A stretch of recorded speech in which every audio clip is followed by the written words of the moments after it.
La phrase « Tu viens me voir et me demandes quelque chose, mais tu le fais sans respect », attribuée à Don Corleone dans Le Parrain, incarne l'imagerie mafieuse par excellence. Cette représentation met souvent en scène des hommes en costumes croisés, accentués par des mouchoirs et des chapeaux, brandissant des mitraillettes, entourés de femmes glamour et de whisky. De telles scènes de fusillade et de modes de vie flamboyants capturent l'essence de la culture mafieuse. Aujourd'hui, nous allons discuter de la mafia, en nous concentrant spécifiquement sur des organisations bien connues, ayant une influence sérieuse. Ces groupes ont évolué au cours des 2 derniers siècles et leurs opérations résonnent souvent avec des théories du complot, y compris des notions sur un gouvernement mondial. Avant d'aborder les scénarios de gouvernance mondiale, nous devons d'abord examiner le rôle de la mafia. Qu'est-ce que la mafia, alors, d'un point de vue objectif?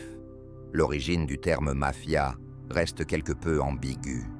Une théorie populaire suggère qu'il s'agit d'un acronyme pour un slogan sicilien, se traduisant par « Mort à la France, l'Italie respire ». Dérivé des lettres initiales de ces mots italiens, pendant près de 2 siècles, la Sicile a été gouvernée par diverses autorités, tout en s'efforçant continuellement d'obtenir son indépendance, ce qui a conduit à la formation de groupes pouvant être décrits comme une résistance nationale, des combattants de guérilla ou des défenseurs de l'identité sicilienne. Ces groupes étaient composés d'hommes siciliens semi-criminels avec leur propre hiérarchie et leurs dirigeants qui organisaient la résistance contre l'occupation française de la Sicile. Bien que le terme mafia soit devenu largement reconnu à l'international, en grande partie grâce aux mafieux américains, ses racines se trouvent dans les cercles criminels siciliens. La mafia sicilienne est connue sous le nom de Cosa Nostra, signifiant « notre chose », qui demeure son identité définissante aujourd'hui. À partir du milieu du XIXe siècle, durant l'unification de l'Italie, le royaume italien a recruté des Siciliens pour servir dans la garde personnelle du roi, les engageant dans des tâches complexes telles que l'espionnage et le combat armé. Bien que cet arrangement ne constituât pas une entreprise militaire privée, ces agents militarisés agissant au nom du royaume italien et maintenaient des liens avec les dirigeants de la Cosa Nostra et l'aristocratie italienne, reconnaissant ouvertement ces associations. Simultanément, ces individus ont accumulé du pouvoir et se sont engagés dans diverses activités criminelles en Sicile. Celles-ci comprenaient la contrebande, ainsi qu'une corruption généralisée, de l'extorsion, et ce qui pourrait être considéré comme une forme de racket, essentiellement les frais que la Cosa Nostra imposait pour la protection des entreprises et des artisans, bien que ces activités aient d'abord été limitées en portée et en impact financier. La structure fondamentale de l'organisation était déjà en place. La Cosa Nostra opérait selon un code de discipline strict, respectant son propre ensemble de lois et de règlements qui continuent d'être respectés aujourd'hui. Ces règles incluent des mandats sur les vendettas et des prohibitions concernant la discussion des affaires de la mafia en dehors de la famille. Alors que les conditions économiques en Italie se détérioraient à la fin du XIXe siècle, de nombreux Italiens, pas seulement des Siciliens, mais aussi des Napolitains et des Calabrais, ont commencé à immigrer en Amérique. Ceux qui cherchaient de meilleures opportunités, échappant à des difficultés ou simplement en quête d'un nouveau départ, se sont tous dirigés vers les États-Unis. À leur arrivée à New York, les immigrants se sont d'abord installés et ont apporté avec eux leurs coutumes et leur mode de vie italien. Au début du XXe siècle, 2 factions de gangsters éminentes ont émergé. la Cosa Nostra sicilienne et la Camorra de Naples. Ces deux organisations italiennes se disputaient le contrôle de New York, mais avant de se retourner l'une contre l'autre, elles ont d'abord affronté les gangs irlandais existants. La dynamique de ces conflits est efficacement mise en lumière dans le film Gangs of New York. À la fin du 19e siècle, la violence a éclaté entre des factions rivales, armées de revolvers, engagées dans une gamme d'activités criminelles. Lorsque les immigrants italiens sont arrivés, ils ont apporté une organisation criminelle bien définie, avec des rôles hiérarchiques incluant le parrain, le sous-parrain, le conseiller et les soldats. En conséquence, ces Italiens ont commencé à établir leur contrôle sur New York. Manhattan regorgeait d'opportunités, telles que des bordels, la prostitution, les jeux d'argent illégaux et la contrebande. Les Italiens ont rapidement remplacé les Irlandais, tirant parti de leur sens de l'unité et de leurs compétences organisationnelles. La force de la Cosa Nostra et de la Camorra provenait de leur profonde connexion familiale. Ils n'étaient pas simplement un groupe d'individus, mais des membres de clans interconnectés, frères, neveux, cousins, unis par des liens du sang, que ces connexions soient directes ou à travers plusieurs générations. Elles formaient des alliances soudées qui renforçaient leur pouvoir. Lorsqu'ils étaient arrêtés, les Italiens gardaient le silence sur leurs proches, ce qui rendait les interrogatoires de la police difficiles et entravait leur emprisonnement. Cette loyauté les distinguait des Irlandais. Les premières références à la mafia en Amérique sont associées à la Nouvelle-Orléans, la deuxième grande ville où de nombreux immigrants italiens se sont installés, aux côtés de New York. C'était la première fois que le mot « mafia » était utilisé en Amérique, établissant sa présence de manière permanente. En Italie, il existe encore 4 principaux groupes mafieux, chacun portant des noms distincts: Cosa Nostra, Camorra, Sacra Corona Unita et 'Ndrangheta, qui est considérée comme l'organisation criminelle la plus meurtrière du pays. Aux États-Unis, cependant, le terme englobe tous ces groupes sous l'égide de la mafia. Les Italiens ont marqué leur arrivée en Amérique par le premier meurtre à la Nouvelle-Orléans, et ils n'ont montré aucune hésitation à tirer sur la police. Leurs forts liens familiaux ont rendu difficile la poursuite des poursuites par les autorités. Entre 1915 et 1917, alors que la Russie connaissait une révolution bolchevique, les États-Unis ont été témoins de leur propre bouleversement criminel, dirigé par des Italiens. Les Irlandais ont été écartés alors que les clans siciliens et napolitains commençaient à se battre pour le contrôle de Manhattan. Le conflit, caractérisé par des combats au couteau, des meurtres à contrat et des échanges de tirs, a duré plusieurs années entre la Camorra et la Cosa Nostra, aboutissant finalement à la défaite des Napolitains. La police de New York a joué un rôle significatif dans ce résultat. Après qu'un des Napolitains détenus a craqué sous l'interrogatoire et a divulgué des détails sur le réseau criminel, de nombreux survivants de l'assaut sicilien ont ensuite été appréhendés par les forces de l'ordre. À partir de 1919, les Siciliens ont maintenu leur emprise sur le crime organisé en Amérique. Les liens entre les États-Unis et l'Italie restent forts, nécessitant une exploration réciproque des deux pays. Alors que certains Italiens ont émigré et prospéré en Amérique, d'autres sont restés dans leur terre natale. Cette dynamique a entraîné des échanges réguliers, des opérateurs voyageant d'Italie vers l'Amérique et des mafieux américains fuyant vers l'Europe, une tendance qui a persisté pendant des décennies. Ainsi, notre récit se déplacera fréquemment entre ces deux environnements. À New York, les Siciliens ont émergé victorieux, la Cosa Nostra revendiquant la domination. Pendant ce temps, dans les années 1920, en Europe, L'Italie était déjà unifiée sous le régime fasciste monté de Benito Mussolini. Mussolini jouissait d'une popularité significative alors qu'il consolidait son pouvoir et établissait l'idéologie fasciste comme principe directeur de la nation. La police, l'armée et d'autres institutions étatiques étaient toutes sous son contrôle. Cependant, il y avait des complexités dans cette allégeance. Une nuance notable concerne les Siciliens. Selon une histoire, lorsque Benito Mussolini a visité la Sicile au début des années 1920, il a exprimé des inquiétudes concernant sa sécurité.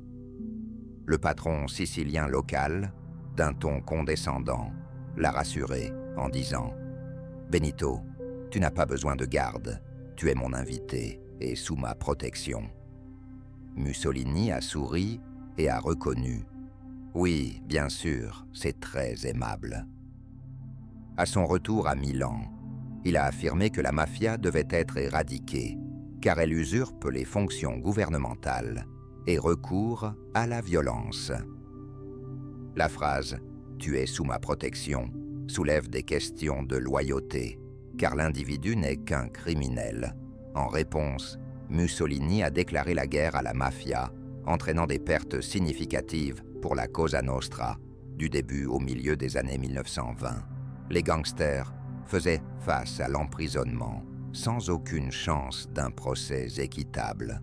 Les fascistes niant le droit à une représentation légale. De plus, les membres de la mafia subissaient un traitement sévère. Leurs familles étaient prises en otage et, sous pression, ils révélaient souvent les cachettes des membres de la mafia, ce qui entraînait leur arrestation.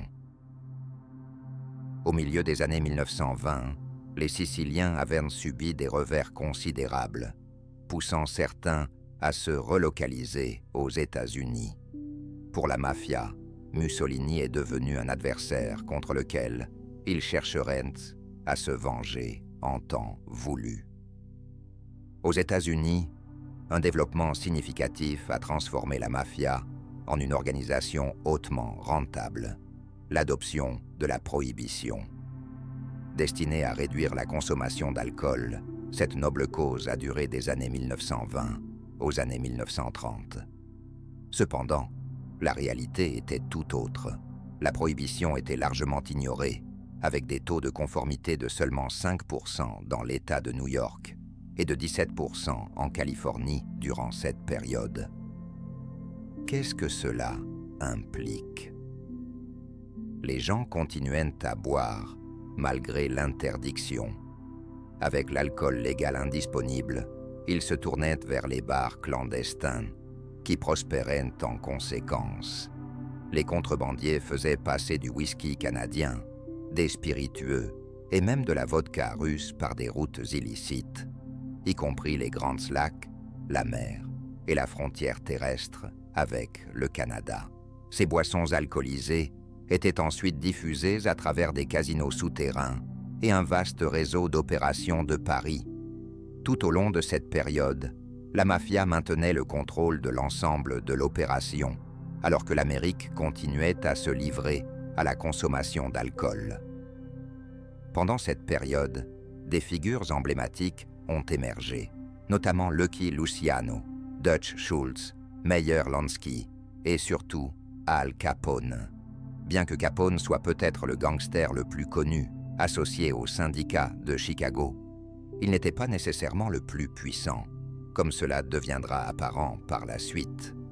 Sa notoriété était largement alimentée par l'attention médiatique. Il était charismatique et aimait interagir avec les journalistes. Initialement célébré par la presse à sensation, Al Capone est ensuite devenu le sujet de nombreux films et séries télévisées après sa mort, consolidant son image en tant que gangster par excellence, souvent représenté avec un chapeau en tant que leader de la mafia américaine. En réalité, cela n'était pas tout à fait exact. Al Capone a émergé dans les rues et est devenu une figure importante du syndicat de Chicago. La proximité de Chicago avec la frontière canadienne en faisait un emplacement idéal pour la contrebande. Juste de l'autre côté du lac se trouve le Canada, où le whisky était abondant. Les associés de Capone ont tiré d'énormes profits du transport de cet alcool aux États-Unis. Ce qui distinguait Al Capone était sa pratique consistant à verser de grosses sommes d'argent à des responsables de l'application des lois. Cela incluait des paiements au chef de la police, au chef adjoint de la police, aux procureurs, aux juges et aux avocats, essentiellement à tous ceux impliqués dans le système judiciaire.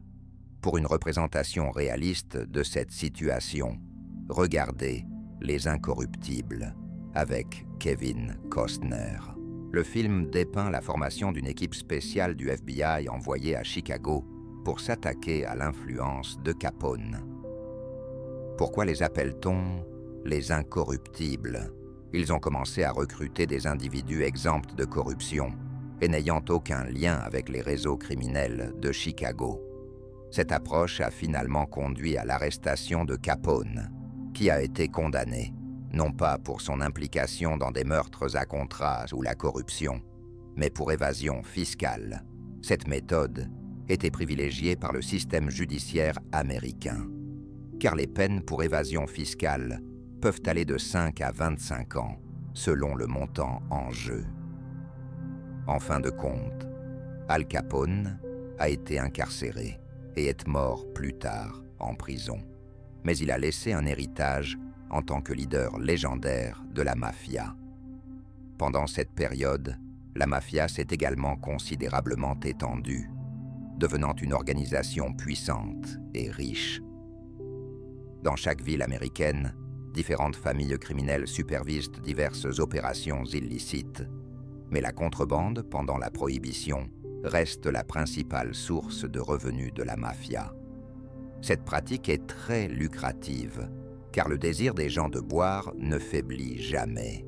S'ils payaient auparavant 5 $ pour de l'alcool, ils dépenseront 15 $ sur un marché interdit. Et même à ce prix, les Américains continuent à se livrer à la consommation d'alcool. Simultanément, la mafia a accumulé d'importantes sommes d'argent non surveillées qu'elle cherchait à investir. Cette époque a également marqué l'émergence de conflits internes au sein du crime organisé.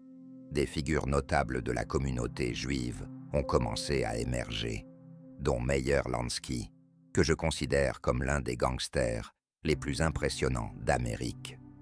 À ses côtés se trouvaient Dutch Schultz et Bugsy Siegel, 3 individus puissants liés au monde souterrain de New York. Il convient de noter que Lansky, bien qu'étroitement associé à New York, est en réalité né en Biélorussie.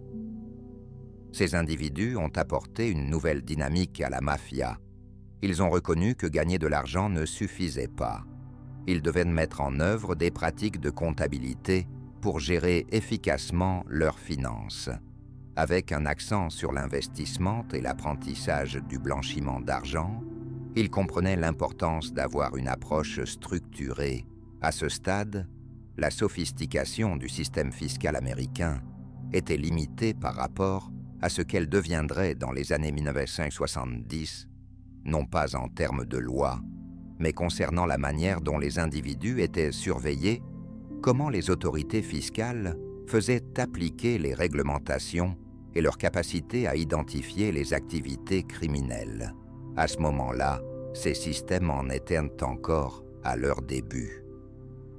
La mafia, regorgeant de fonds illicites, commence à investir son argent, marquant le début d'un récit crucial au début du XXe siècle. Les clans siciliens adhèrent à des pratiques traditionnelles, ne collaborant qu'avec des membres de la famille ou d'autres Italiens. Ils excluent complètement les comptables juifs et les agents latinos, insistant sur un réseau entièrement italien pour leurs opérations.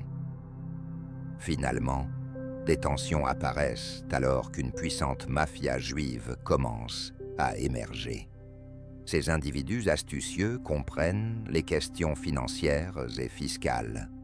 Mais les dirigeants criminels traditionnels interdisent toute collaboration ou inclusion d'eux dans leur rang.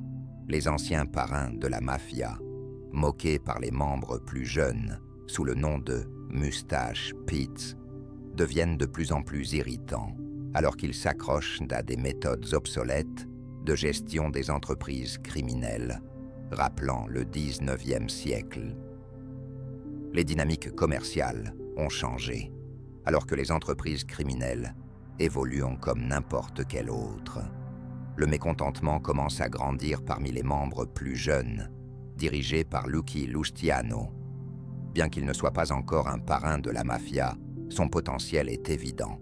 Notamment, il est ami avec Meyer Lansky, un gangster juif, malgré les restrictions qui les empêchent de collaborer. La mafia juive a déjà amassé une richesse significative grâce à la contrebande et prospère. Cependant, la frustration croissante de la jeune génération envers l'ancienne garde culmine en un conflit. Les Mustache Pets refusent de céder leur pouvoir de bon gré, obligeant les plus jeunes à prendre le contrôle par l'intimidation et la force, ce qu'ils réussissent finalement à faire. En 1929, la guerre de Castellammare éclate entre deux familles siciliennes, la faction de Joe Masseria, dirigée par Masseria lui-même, et le clan de Salvatore Maranzano. Ces deux anciens de la mafia sont engagés dans une lutte acharnée pour le contrôle de Manhattan et la domination dans le paysage criminel plus large de l'Amérique, alors que les opérations de contrebande se sont considérablement étendues à travers diverses villes impliquant plusieurs familles. Pendant la Prohibition, des profits substantiels ont été générés, mais l'abrogation en 1930 a fait disparaître cette source de revenus. Par conséquent, les clans mafieux ont dû négocier leur territoire. Cela a conduit à un conflit violent de 2 ans, marqué par des contrats d'assassinat, des trahisons entre clans, des fusillades de masse avec des mitrailleuses Thompson et des attentats à la voiture piégée. En 1931, le conflit se termine par l'assassinat de Joe Masseria, permettant à Salvatore Maranzano de revendiquer le titre de Capo di tutti capi, ou parrain de tous les parrains. Maranzano établit une hiérarchie stricte, se positionnant au sommet pour superviser l'ensemble des opérations de la mafia italienne en Amérique. Sous cette structure rigide, chaque ville est limitée à une seule famille dominante, qui se subordonne à ce leadership. New York étant vaste et prospère, compte 5 familles, mais finalement, toutes doivent se conformer aux directives du parrain des parrains. Il prend des décisions clés et émet des ordres, déterminant qui doit être éliminé, promu ou soudoyé, ainsi que les endroits où des investissements doivent être réalisés ou retirés. Sous sa direction, la mafia évolue vers la structure organisée reconnue aujourd'hui, une organisation criminelle disciplinée. Chaque famille est dirigée par un parrain, soutenu par un conciliaire, conseiller, un second au commandement, un comptable, des caporégime et des soldats qui gèrent les opérations dans les rues. Ce cadre hiérarchique est présent dans chaque ville et demeure en place aujourd'hui, permettant à la mafia d'être adaptable, disciplinée et capable d'accroître sa richesse. Maranzano fut le premier chef de la mafia américaine, mais son règne fut de courte durée, car les tensions avaient atteint un point mort. Les membres italiens plus jeunes étaient de plus en plus frustrés par l'ancienne garde, reconnaissant la nécessité de s'adapter aux circonstances changeantes. Ils comprenaient que la coopération avec des groupes rivaux, y compris la mafia juive, était essentielle pour l'investissement, et de nouvelles opportunités émergeaient à Cuba avec l'essor des casinos. Pendant ce temps, l'ancienne génération s'opposait à ce changement, critiquant le secteur des casinos et mettant en garde contre le trafic de drogue. En revanche, les membres plus jeunes plaidaient pour l'acceptation de tous les aspects du crime organisé, de la prostitution aux opérations de jeux d'argent illégaux. L'affrontement entre les jeunes et les anciens mafieux a atteint son paroxysme lorsque les associés de Salvatore Maranzano, Lucky Luciano, Vito Genovese, Frank Costello et Bugsy Siegel, aux côtés de Meyer Lansky, ont exécuté un contrat d'assassinat qui a entraîné la mort de Maranzano. Cela a ouvert la voie à l'émergence d'une figure légendaire dans le monde de la mafia. Bien qu'Al Capone soit souvent considéré comme le don le plus célèbre, il n'a jamais été le plus puissant. En revanche, Lucky Luciano est devenu le véritable chef et parrain de tous les parrains après l'assassinat de Maranzano, consolidant ainsi son statut de véritable légende dans le crime organisé. Prenant le contrôle d'une hiérarchie déjà établie, Lucky Luciano devient le parrain des parrains et décide rapidement de collaborer avec la mafia juive. Il forme une alliance connue sous le nom de Big Seven, un terme popularisé par les journalistes plutôt qu'un titre officiel utilisé par les membres eux-mêmes. Ce groupe est composé de 5 familles de New York, ainsi que de Meyer Lansky et Bugsy Siegel. Lansky, un nom souvent mentionné, est reconnu comme la figure la plus astucieuse de l'arène criminelle américaine. Le Big Seven, une coalition de 5 familles siciliennes et de 2 entrepreneurs juifs, a commencé à s'engager dans des opérations criminelles sérieuses à travers l'Amérique. Ils ont pris le contrôle de la prostitution et des établissements de jeux d'argent illégaux, ont commencé à investir dans leurs propres casinos et ont initié des opérations de blanchiment. Mais que signifie exactement blanchiment d'argent? C'est essentiellement le processus de dissimulation des gains illicites obtenus à partir de diverses activités illégales afin d'investir dans des actifs légitimes comme des maisons ou des voitures. Étant donné les strictes réglementations fiscales américaines, l'argent sale doit être blanchi pour être considéré comme acceptable pour de tels investissements. Comment procède-t-on au blanchiment d'argent? Cela se fait généralement dans des établissements à forte affluence, tels que des restaurants, des bars et des laveries. Ces lieux accueillent de nombreux clients, effectuant des transactions en espèces, rendant difficile le suivi des ventes réelles. Par exemple, lors du blanchiment dans une laverie, vous pourriez déclarer des revenus de 100 ou 500 $ pour des services rendus. Le système fonctionne de manière assez simple. Vous établissez un réseau de bars, de pizzerias et de laveries qui déclarent des revenus significatifs sur la base de l'illusion d'une grande clientèle, même si l'affluence réelle est faible. Vous y injectez ensuite des gains illicites, prétendant qu'ils proviennent de clients ordinaires, les présentant ainsi comme des revenus légitimes. Cette méthode a été conçue par Meyer Lansky et est encore utilisée dans le monde entier sous diverses formes. Le terme « mafia laundry » reflète cette pratique, car les laveries étaient parmi les premières entreprises utilisées pour le blanchiment d'argent. La deuxième organisation établie par Lucky Luciano est connue sous le nom de Murder Corporation ou Murder Inc., comme l'appellent les journalistes à New York, avec Albert Anastasia à sa tête. Cette entité se spécialise dans les contrats d'assassinat, marquant un changement significatif dans le fonctionnement de la mafia.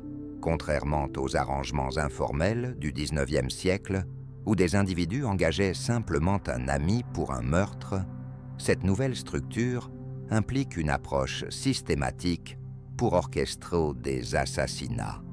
Chaque opération est soigneusement planifiée, incluant des stratégies d'évasion et des alibis de secours en cas de rencontre avec la police. De plus, les contrats d'assassinat ont été commercialisés, différents membres prenant la responsabilité d'activités telles que la prostitution, les paris illégaux et le jeu clandestin, en plus de leur rôle dans l'organisation des meurtres. Dans le cas de Lucky Luciano, il a efficacement rationalisé les opérations, transformant la mafia sicilienne en une entité corporative redoutable en Amérique. En 1935, la direction de la mafia américaine se composait de Lucky Luciano en tant que parrain des parrains, Vito Genovese comme son adjoint et Frank Costello servant de conciliaire ou conseiller. Ce trio représentait la structure de la haute direction de l'organisation. Comme mentionné précédemment, Luciano développait un cadre corporatif strict. Il s'est révélé être un gestionnaire habile, éliminant rapidement toute inefficacité au sein de ses opérations, en utilisant des mitrailleuses Tommy pour garantir que tout fonctionne sans accroc. Tout a changé en 1936, lorsque Lucky Luciano a été arrêté et a commencé à purger sa peine en prison. Avec lui hors du tableau, son adjoint Vito Genovese a brièvement pris la tête de la mafia, mais cette position n'a duré qu'1 an. En 1937, faisant face à des accusations liées à une conspiration de meurtre, Genovese s'est enfui en Italie. Frank Costello est alors devenu le prochain parrain de la mafia, dirigeant l'organisation jusqu'aux années 1950 et devenant connu pour de nombreuses anecdotes humoristiques. Costello a notamment institué une interdiction de la vente de drogue au sein de la mafia, une décision qui a irrité beaucoup de monde, en particulier dans les années 1960 et 70. Il considérait le trafic de drogue comme immoral et a imposé des sanctions strictes à tout membre surpris à s'y engager. En 1933, 3 ans avant que Costello ne prenne la direction de la mafia, un événement significatif s'est déroulé. Meyer Lansky, une figure centrale de ce récit, a établi les premiers casinos aux États-Unis, en commençant par un tas à la Nouvelle-Orléans. Il s'est ensuite étendu à Cuba, qui était devenue une destination prisée pour les Américains. L'île offrait des hébergements abordables, des femmes séduisantes et un climat agréable toute l'année, autant d'éléments qui ont contribué à sa réputation en tant que destination de villégiature américaine et centre de l'industrie hôtelière. Meyer Lansky est arrivé à Cuba et a commencé à ouvrir des casinos, en commençant par un nommé National, qui est devenu très rentable. Il a orchestré un système profondément corrompu, où presque tous les fonctionnaires cubains recevaient des paiements de sa part. Le président cubain, Batista, ne se contentait pas de toucher un salaire régulier, mais avait également un intérêt financier dans le Casino National. Batista a prolongé son mandat présidentiel grâce à un pot de vin de 250 000 $, illustrant la relation étroite entre les factions de la mafia et le gouvernement. À cette époque, Cuba était effectivement sous le contrôle à la fois de la mafia italienne et de la mafia américaine, Lansky étant à la tête de l'investissement des fonds de la mafia dans le secteur des jeux d'argent. La Seconde Guerre mondiale a commencé en 1939 et après l'attaque de Pearl Harbor, l'Amérique a rejoint le conflit. Bien que la guerre elle-même se soit déroulée loin du sol américain, elle a affecté et impliqué l'ensemble de la société américaine de diverses manières. À New York, des espions et des saboteurs allemands sont apparus, tentant de perturber les expéditions d'armes et de saboter les convois marchands. Le port, un centre de contrebande et de transport illégal, était sous le contrôle de la mafia en raison de son importance. Par conséquent, ces agents allemands ont infiltré cette zone critique. Au cours de cette période, une interaction significative a eu lieu entre le gouvernement américain et la mafia. Le gouvernement a contacté Meyer Lansky pour obtenir de l'aide afin de protéger le port de New York contre le sabotage. Lansky, un antifasciste juif, a été choisi pour cette tâche car il s'opposait activement à la montée des groupes semi-fascistes en Amérique, perturbant leurs rassemblements et confrontant leurs membres, non pas par profit, mais par une véritable haine du fascisme. Pendant la guerre, Lansky a activement aidé des réfugiés juifs, faisant un don de $500 pour chaque personne nécessitant une réinstallation à Manhattan, un geste qui s'est avéré bénéfique pour lui par la suite. La CIA a rapidement approché Lansky avec une demande d'assistance, à laquelle il a immédiatement accepté, déclarant « Nous allons aider avec tout. Je connais quelqu'un qui peut t'aider, Lucky Luciano. Il est en prison depuis 15 ans. Si vous le libérez, nous nous occuperons des saboteurs. » En conséquence, le port de New York a connu une période de stabilité et les autorités ont arrêté 5 saboteurs, les remettant rapidement au gouvernement. Finalement, un accord légal a conduit à la libération de Lucky Luciano de prison.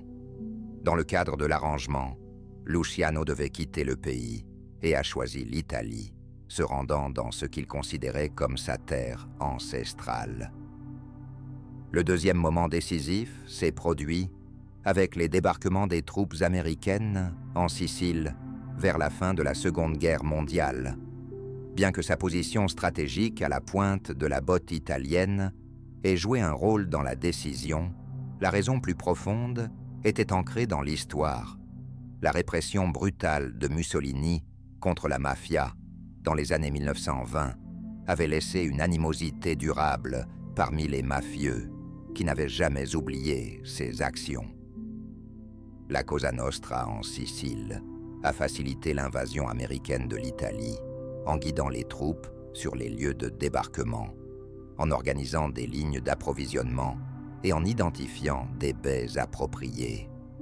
Cette coopération a été largement orchestrée par Lucky Luciano, qui, comme la mafia, éprouvait un profond mépris pour Benito Mussolini.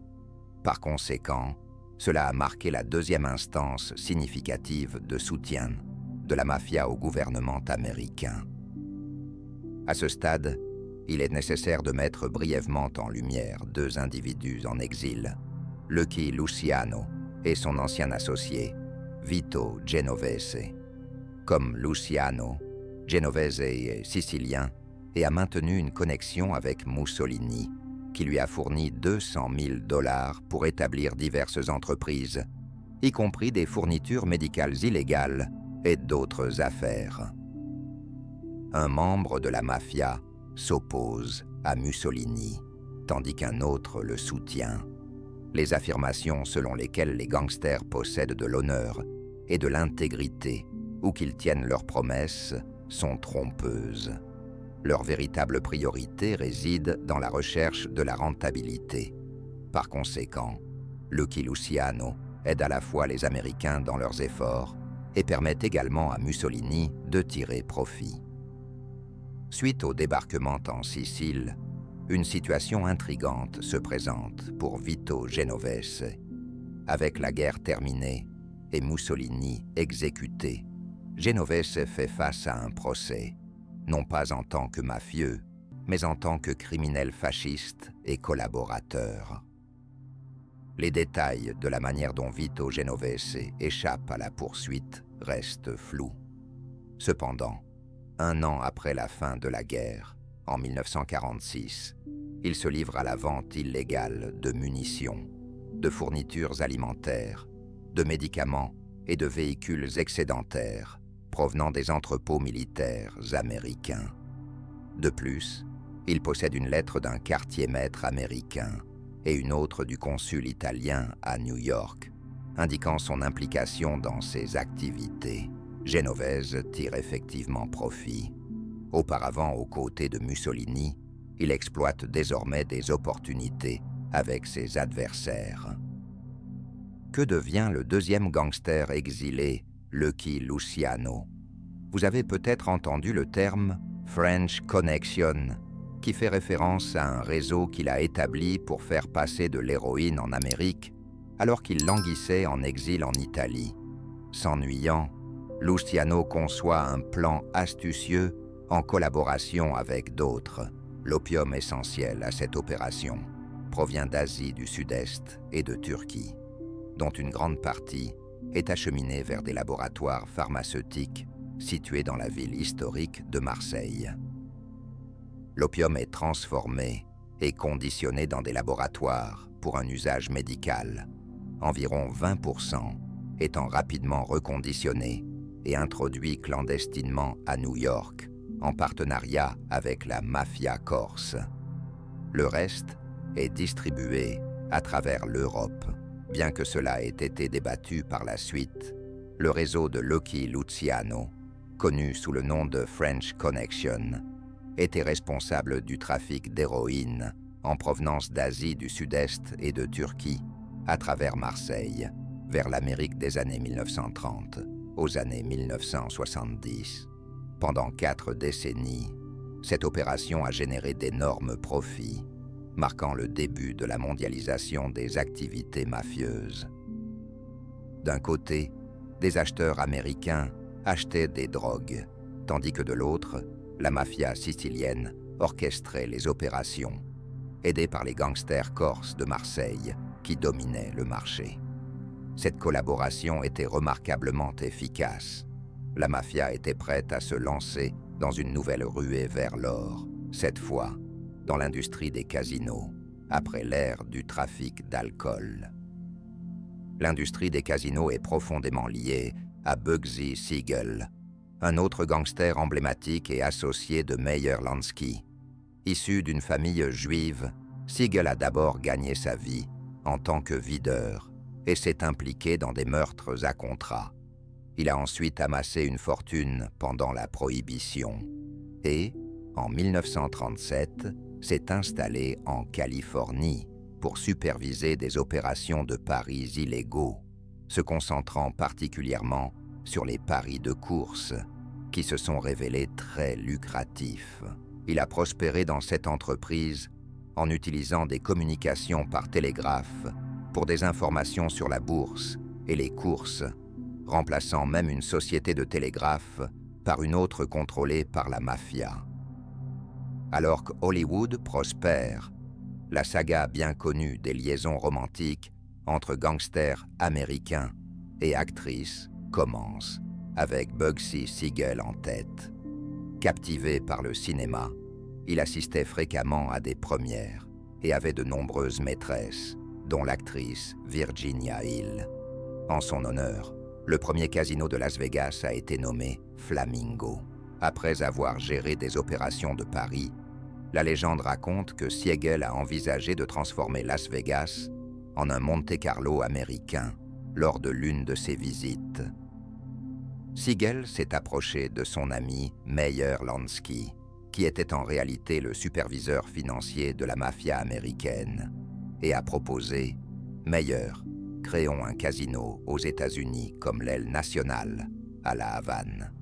Lansky a négocié avec les mafieux italiens pour obtenir des financements. Et en 1945, le premier casino, nommé The Flamingo, d'après le surnom de Virginia Hill, a ouvert ses portes. Cependant, son lancement a été retardé et, au départ, il a eu du mal à générer des revenus. De plus, des rumeurs ont circulé au sein de la mafia, selon lesquelles Siegel aurait détourné des fonds considérables pendant la construction, en émettant de faux contrats à ses proches et en empochant de l'argent destiné au projet. En 1946, une réunion historique des parrains de la mafia américaine a eu lieu à La Havane, à laquelle assistaient Luciano et Meyer Lansky, ainsi qu'un invité inattendu, Frank Sinatra. Cette expérience a suivi le chanteur américain, emblématique tout au long de sa vie. Il a effectué plusieurs voyages à La Havane, où il a souvent été photographié avec divers chefs de la mafia. Sinatra a déclaré Que puis-je faire? Ils m'invitent à des fêtes. Ce sont mes amis. Alors comment pourrais-je refuser? À un moment donné, il a failli être appréhendé alors qu'il transportait des millions en espèces de New York à Californie. Il possédait également un casino qui a ensuite été révélé comme ayant des liens avec le clan Gambino. Bien que les connexions de Sinatra avec la mafia américaine soient profondes, ce n'est pas la seule raison pour laquelle nous l'admirons. En 1946, lors d'une réunion de la mafia à La Havane, Bugsy Siegel a effectivement reçu une sentence de mort en raison de son détournement de fonds auprès de ses camarades mafieux. Meyer Lansky est intervenu, plaidant en faveur de Siegel. « Donnez-lui 1 an. Il a peut-être volé chez nous, mais une fois que le casino commencera à être rentable, il remboursera tout. Le tuer maintenant serait une erreur. » Bien que Siegel ait obtenu un répit temporaire, 1 an plus tard, lorsque le casino est devenu très rentable, il a été abattu sur sa véranda. Après sa mort, tous ses casinos et actifs ont été rapidement transférés à la mafia américaine. La mafia a joué un rôle crucial dans la formation de Las Vegas, investissant dans son premier casino et réalisant des profits significatifs. C'était une période prospère pour eux après la prohibition, alors qu'ils dominaient l'industrie du jeu, à la fois à Las Vegas et à Cuba. Dans les années 1950, Frankie Costello occupait le leadership de la mafia américaine, tandis que Lucky Luciano et Vito Genovese restaient en Italie. À cette époque, Costello exerçait un contrôle total sur l'organisation. 2 événements notables ont contribué à sa chute. Vous vous souvenez peut-être du film « Analyze This », qui met en scène un mafieux consultant un psychanalyste, un thème que l'on retrouve au début de The Sopranos, où le chef de la famille Soprano cherche une thérapie. De manière similaire, Frankie Costello, à l'apogée de son pouvoir dans les années 1950, a commencé à éprouver des attaques de panique, du stress et des évanouissements, ce qui l'a poussé à consulter un psychiatre. Malheureusement, le psychiatre a révélé par inadvertance à un journaliste qu'il traitait Frankie Costello, le soi-disant patron des patrons, attirant ainsi l'attention des médias. Par la suite, Costello a rompu ses liens avec le psychiatre, échappant étonnamment à toute conséquence fatale. Des rumeurs ont commencé à circuler au sein de la mafia, selon lesquelles leur patron avait perdu la raison. Après tout, comment un homme italien typique pouvait-il consulter un psychanalyste? Ce comportement a suscité le ridicule et a commencé à ternir sa réputation. Pendant ce temps, Vito Genovese est revenu d'Italie, ayant autrefois occupé la position de leader avant son exil et déterminé à reprendre son pouvoir. Cependant, Costello n'était pas prêt à céder le contrôle, ce qui a poussé Genovese à comploter contre lui. En un sens, les actions de Costello équivalaient à de l'auto-sabotage. Les années 1950 ont marqué non seulement l'apogée du pouvoir de la mafia, mais aussi un boom économique significatif aux États-Unis, accompagné de l'émergence de la télévision américaine. Cette période a vu les discussions sur la mafia passer de simples rumeurs à des conversations sérieuses, avec des affirmations selon lesquelles le crime organisé contrôlait des aspects substantiels de la société. Cette prise de conscience accrue a finalement atteint le Congrès, poussant des sénateurs et des représentants à lancer des enquêtes sur les activités mafieuses. Le FBI a appréhendé de nombreux mafieux. Certains ont choisi de témoigner, tandis que d'autres sont restés silencieux. Cette série d'événements est devenue connue sous le nom de Audience Kefauver, du nom du sénateur qui a dirigé l'enquête. Les audiences ont été diffusées à la télévision, captivant l'attention des téléspectateurs quotidiens à travers l'Amérique, alors que des dealers, des proxénètes et des mafieux de second plan témoignaient devant des juges. Ces témoins ont commencé à incriminer des figures de la mafia de haut niveau. Cependant, les avocats de ces personnes accusées leur ont conseillé de ne pas assister aux audiences, soulignant que la loi protège les individus contre l'auto-incrimination et qu'aucune accusation formelle n'avait encore été portée. Le seul à ignorer les conseils de ses avocats était le patron de la mafia, Frankie Costello. Il avait une profonde affection pour le monde du spectacle, savourant l'attention que lui procuraient les costumes flashy et les gros titres des journaux. Désireux de présenter son image en tant qu'homme d'affaires légitime plutôt qu'en tant que chef de la criminalité, il a choisi d'assister aux audiences malgré les conseils contraires. Cela est rapidement devenu une source de ridicule. Costello esquivait certaines questions, répondant souvent par « je ne me souviens pas », le tout alors que les audiences étaient diffusées en direct. Des figures sérieuses ont commencé à se rassembler, faisant remarquer « le patron doit perdre la raison ». D'abord, il cherche de l'aide auprès d'un psychanalyste et maintenant il va à la télévision pour tenter de débattre avec des juges et des avocats. Il trouvait cela humiliant, soulignant que des individus respectés ne devraient généralement pas apparaître à la télévision ou à la radio, car cela viole le code de conduite qu'ils suivent. Il a naturellement commencé à comploter contre Costello, ralliant le soutien de certaines familles mafieuses italiennes et américaines. Il leur a assuré « Avec moi, les choses reviendront à ce qu'elles étaient, sous Lucky Luciano. Mais je ne suis pas un imbécile. Je ne consulterai pas de psychanalyste, ni ne ferai d'apparition à la télévision. Absolument pas. » Finalement, il orchestre une tentative d'assassinat sur Frankie Costello. Costello est épargné car il tourne la tête juste au moment où le coup de feu est tiré, ce qui fait que la balle frôle son menton. Après avoir survécu à cette épreuve, il décide de se retirer des affaires, permettant à Vito Genovese d'assumer le poste de patron des patrons et d'affirmer sa domination sur l'ensemble de la mafia américaine. À ce stade, la mafia américaine est déjà fragmentée. À New York, 5 familles se disputent le contrôle de leurs territoires respectifs, tandis que la Californie, Chicago, Philadelphie et Boston ont chacune leur propre famille. Même les membres de la mafia canadienne établissent leur domination sur leurs ports locaux.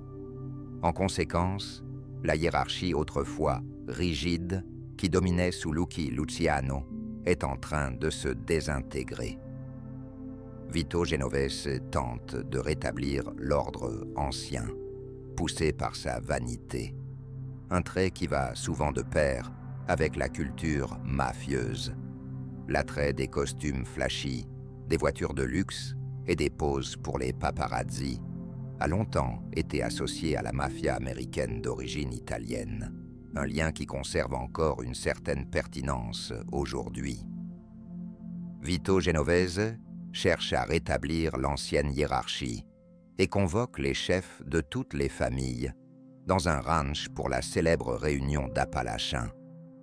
Son objectif est que chacun le reconnaisse comme le patron des patrons, lui permettant de déclarer officiellement ses intentions et de consolider sa revendication au pouvoir. Cela a eu lieu en 1957. La réunion d'Appalachiens se termine en désastre lorsqu'un policier local remarque un afflux de voitures en provenance de New York, Chicago et Californie arrivant dans la région et constate que tous les hôtels et motels sont complets pour le week-end. Suspicieux des hommes à l'air dur qu'il aperçoit, il rédige rapidement un rapport à son supérieur qui alerte ensuite le FBI. Alors que les familles se rassemblent pour la réunion, elles sont rapidement arrêtées par des agents spéciaux. La conférence d'Appalachin devient un échec total pour Vito Genovese, le conduisant finalement en prison. Ceci marque le début d'une histoire différente, avec le clan Gambino qui s'élève à la notoriété en Amérique, dominant le paysage mafieux jusqu'au début des années 1980 et s'engageant fréquemment dans des conflits avec d'autres familles. Nous explorerons l'histoire des Gambino plus tard. Pour l'instant, retournons notre attention sur l'Italie. Dans les années 1960, j'ai précédemment mentionné le trafic d'héroïne de la French Connection qui impliquait des Siciliens. Les vastes profits générés par cette opération ont déclenché des conflits, menant à ce qui est désormais appelé la première guerre de la mafia à Palerme. Ce conflit brutal entre clans siciliens a entraîné de nombreux otages, des attentats à la voiture piégée et des familles entières massacrées. Après 2 ans, environ 500 personnes étaient mortes des 2 côtés. Et lorsque les forces de l'ordre sont intervenues, des arrestations massives ont suivi. Au cours de 2 ans, 1500 individus ont été arrêtés en Sicile dans le cadre d'une guerre brutale qui a eu un impact limité dans l'ensemble, bien que ces arrestations aient inclus de nombreux gangsters ordinaires et leurs lieutenants. La direction n'a guère été confrontée à l'emprisonnement à cette époque. Néanmoins, ce conflit a marqué la première grande tentative de consolidation parmi les clans de la Cosa Nostra sicilienne. En fin de compte, la Cosa Nostra a tiré parti du trafic d'héroïne, évoluant en une organisation criminelle significative. Bien que la guerre ait duré 2 ans, à partir de ce moment jusqu'au début des années 1980, la Cosa Nostra a dominé l'approvisionnement en héroïne, circulant de Marseille à New York et à travers l'Europe. Pendant ce temps, un changement s'est produit en Amérique dans les années 1970, avec l'arrivée de la cocaïne, qui avait auparavant émergé sporadiquement dans les années 1920 comme une drogue bohème, mais avait rapidement perdu en popularité. Le paysage a changé de manière spectaculaire avec l'entrée des trafiquants colombiens, entraînant un boom généralisé de la cocaïne. Cette résurgence dynamise la vie nocturne, incitant la mafia américaine à passer à l'action. La famille Gambino commence à dominer le commerce de la cocaïne, marquant une deuxième phase de mondialisation. Après l'héroïne, la cocaïne émerge comme un marché majeur, étant donné la distance des cartels de drogue colombiens qui produisent d'énormes quantités de cocaïne. Une logistique efficace est cruciale pour le transport. Contrôler cette logistique nécessite de soudoyer la garde côtière américaine et les forces de l'ordre, suivies de la collecte d'argent dans les rues. Au cours de cette période, la mafia américaine se transforme en une corporation transnationale, établissant des liens avec la Colombie et maintenant des connexions avec des proches en Sicile et dans d'autres régions italiennes, ainsi qu'avec des banques en Suisse. Meyer Lansky reste actif. Il faisait partie des premiers à faciliter l'ouverture de comptes bancaires suisses pour la mafia américaine. À la fin des années 1980 et au début des années 1990, plusieurs banques suisses ont été sanctionnées en raison de leur implication dans le blanchiment d'argent pour la mafia américaine et colombienne, souvent en collaboration avec le Luxembourg. Ces banques ont ouvert des comptes anonymes sous de faux noms ou par le biais de sociétés écrans, entraînant l'afflux de centaines de millions de dollars. Par conséquent, les banques suisses ont tiré d'énormes profits de cette activité, une opération initialement conçue par Meyer Lansky. Comme mentionné précédemment, l'entrée des cartels colombiens signale le début d'une concurrence intense en Amérique. La mafia colombienne commence à recruter des Mexicains, des Portoricains et d'autres groupes latinos pour étendre ses opérations. Des groupes criminels, organisés afro-américains, émergent dans les rues, devenant des forces significatives dans les années 1980 et surtout dans les années 1990. Bien qu'ils fonctionnent actuellement comme des assistants de la mafia italienne, ils commencent à rivaliser pour la domination pour la première fois. L'ère Gambino, qui a débuté dans les années 1960, a pris fin vers la fin des années 1980 et le début des années 1990. Elle a dû faire face à des défis similaires à ceux rencontrés par la mafia sicilienne en Amérique dans les années 1920. Les pratiques de gestion traditionnelles étaient devenues obsolètes. Le conservatisme n'était plus applicable. Les avancées technologiques et l'évolution des communications avec les groupes latins ont transformé le paysage. Dans les années 1960, les cartels colombiens étaient considérés comme des producteurs insignifiants, rejetés avec mépris. Qui sont-ils? Ils ne peuvent pas rivaliser avec nous, les Italiens. L'émergence de la richesse parmi les cartels colombiens a considérablement transformé la mafia. Un facteur clé a été l'essor des transactions financières internationales, alors que l'argent de la mafia a commencé à circuler au-delà des États-Unis et à entrer sur les marchés mondiaux. Au départ, le Panama a servi de principal centre de blanchiment d'argent, suivi par la Suisse, le Luxembourg et diverses nations insulaires, y compris les Bermudes, que vous connaissez probablement. Meyer Lansky était l'architecte de cette structure organisationnelle, un parrain juif connu pour son intelligence aiguë. Il a doté la mafia de mécanismes financiers essentiels, encore utilisés aujourd'hui. Né Souchowliansky en Biélorussie, il prétendait venir de Pologne. Lansky a grandi dans les rues de New York, où il a développé une amitié notable avec Lucky Luciano. Dans leur jeunesse, Meyer Lansky s'est engagé dans des activités criminelles mineures lorsque Lucky Luciano l'a confronté, exigeant $10 par semaine. Lansky a été pris au dépourvu et a remis en question la santé mentale de Luciano. En réponse, Luciano a proféré des remarques antisémites et, avec sa bande, a agressé Lansky et lui a pris son argent. Une semaine plus tard, Lansky a confronté Lucky Luciano, le frappant à la tête avec une pierre et lui prenant ses affaires. Il a averti Luciano: « Si tu m'appelles encore un KE, je te couperai la langue. Tu penses que seuls les Italiens sont habiles avec des couteaux. » Cet incident a marqué le début de leur amitié.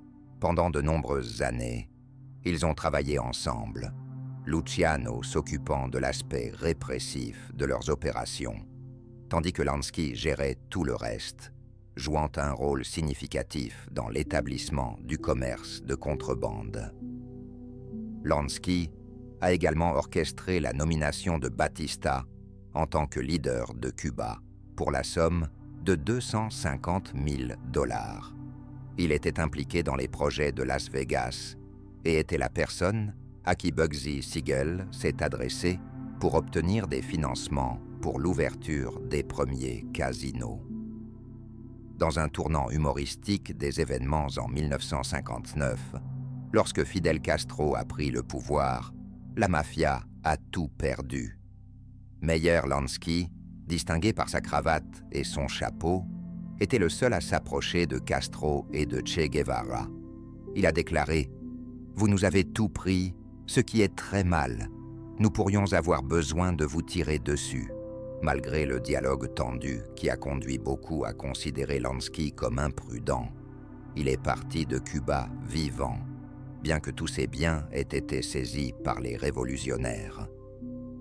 Après la mort de Fidel Castro, le fils de Meyer Lansky a demandé le retour des fonds liés au casino El Nacional. Et à ma connaissance, l'affaire est toujours non résolue, car le gouvernement cubain n'a pas encore restitué l'argent. Un autre exemple des principes de Lansky était son soutien au gouvernement américain dans la lutte contre les saboteurs allemands et son aide lors de l'invasion de la Sicile. De plus, il a contribué personnellement à aider les réfugiés juifs fuyant l'Allemagne nazie en fournissant un soutien financier pour leur logement à New York. Quelques années plus tard, en 1976, Meyer Lansky a été confronté à des allégations de liens avec la mafia, d'évasion fiscale, d'implication dans des meurtres à contrat et de jeux d'argent illégaux. Il avait un visa israélien de longue durée et a fui en Israël. Lorsque les États-Unis ont demandé son extradition, la première ministre israélienne Golda Meir a déclaré aux représentants du FBI « Meyer Lansky, un gangster. Nous ne sommes pas familiers avec ce nom. C'est un philanthrope qui a grandement aidé la communauté juive. Il porte toujours une kippa, assiste régulièrement à la synagogue et nous a fourni des armes lors des attaques arabes. C'est définitivement notre ami. Nous ne l'extraderons pas. » Meyer Lansky a vécu en Israël pendant 2 ans, soulignant le respect qu'il commandait. C'était également un homme profondément religieux, et son intérêt pour les casinos était lié à sa foi. Enfant, il avait perdu l'argent que sa mère lui avait donné pour acheter du tchala en jouant, ce qui l'avait initialement poussé à jurer de l'éviter. Cependant, reconnaissant à quel point l'argent pouvait être facilement perdu, il a finalement vu le jeu comme une opportunité commerciale lucrative et a commencé à investir dans l'industrie. Le procès a duré 6 ans, aboutissant finalement à l'acquittement de Lansky. C'est un récit intrigant d'un homme au cœur des opérations financières de la mafia, échappant à la justice. En 1976, il a été déclaré non coupable et il a continué à vivre jusqu'à l'âge de 81 ans. Des rapports suggèrent qu'il avait 300 millions de dollars sur des comptes au nom de prête-noms. Mais après sa mort, seulement 57 000 dollars ont été découverts sur son compte. Bien qu'il se soit présenté comme un homme âgé modeste, des rumeurs circulaient selon lesquelles il résidait dans des maisons opulentes, y compris un penthouse au Waldorf Astoria. Il maintenait une routine de promenade, souvent accompagné de son chien. Contrairement aux mafieux italiens, il ne montrait pas sa richesse. À sa mort, seulement 57 000 dollars ont été découverts sur son compte. Il était exceptionnellement intelligent et un entrepreneur avisé, ayant considérablement façonné la mafia dans la structure que nous reconnaissons aujourd'hui. Toute discussion sur l'histoire de la mafia en Amérique doit inclure le mouvement syndical. La plupart des séries centrées sur la mafia américaine comportent des épisodes impliquant des syndicats de travailleurs du bâtiment, des syndicats de camionneurs ou d'autres organisations similaires. Bien qu'il soit vrai que de nombreux travailleurs se sont retrouvés à la merci de la mafia, la relation était plus complexe. En réalité, le mouvement syndical et la mafia étaient interdépendants, chacun exerçant une influence significative sur l'autre. Quelle était la nature de leur coopération? Les syndicats, comme celui des camionneurs, disposent d'une base d'adhérents significative. Leur force réside dans leur capacité à organiser des grèves lorsque les entreprises soupaient leurs membres. Par exemple, ils pouvaient initier une grève nationale à travers le pays. En réponse, les entreprises employaient souvent des briseurs de grève qui continuaient à transporter des marchandises. Les syndicats négociaient alors avec ces briseurs de grève, les incitant à rejoindre la grève en posant des questions comme « John, tout le monde est en grève, pourquoi pas toi ?» Cependant, tout le monde ne pouvait pas être convaincu. Certains avaient déjà été achetés par les entreprises. C'est là que les gangsters intervenaient. On pouvait les approcher et dire « John traverse la ligne de piquetage. Pourriez-vous peut-être crever ses pneus ou lui donner une raclée ?» Ce à quoi les Italiens acquiescèrent avec plaisir, répondant « Bien sûr ». En échange, ils demandèrent des faveurs, comme « Hé, quand vous attribuez des commandes de transport, pourriez-vous en diriger une vers notre organisation en Oklahoma? Après tout, nous vous avons aidé. » Et c'est ainsi que l'arrangement fonctionnait. Les syndicats collectaient des cotisations substantielles que les dirigeants syndicaux géraient et investissaient dans des entreprises mafieuses et des schémas semi-légaux, générant des profits significatifs. En retour, la mafia aidait les chefs syndicaux à entrer en politique et à regrouper non seulement les camionneurs, mais aussi les travailleurs de la logistique, des services aériens et des chemins de fer au sein de syndicats plus larges. Cela a conduit à la création de puissants conglomérats syndicaux permettant à la mafia et aux dirigeants syndicaux de tirer profit aux dépens des travailleurs. Parfois, cet arrangement se terminait tragiquement. Lorsque les dirigeants syndicaux tentaient de se distancier de la mafia, déclarant « Vous, les bandits, n'êtes pas nos amis », certains étaient assassinés. Ce conflit a commencé dans les années 550 et persiste aujourd'hui, la mafia américaine et les syndicats continuant de coexister et de soutenir les intérêts financiers de chacun. Les années 1980 ont marqué une période de croissance significative pour la mafia en Italie. Pendant cette époque, les organisations criminelles ont corrompu financièrement une large gamme d'entités, y compris des entreprises pétrolières comme Eni, de grandes corporations ferroviaires, des ministres du gouvernement, des policiers et des procureurs. Presque tout le monde était compromis. La mafia opérait sans frontières, et les groupes criminels italiens forgeaient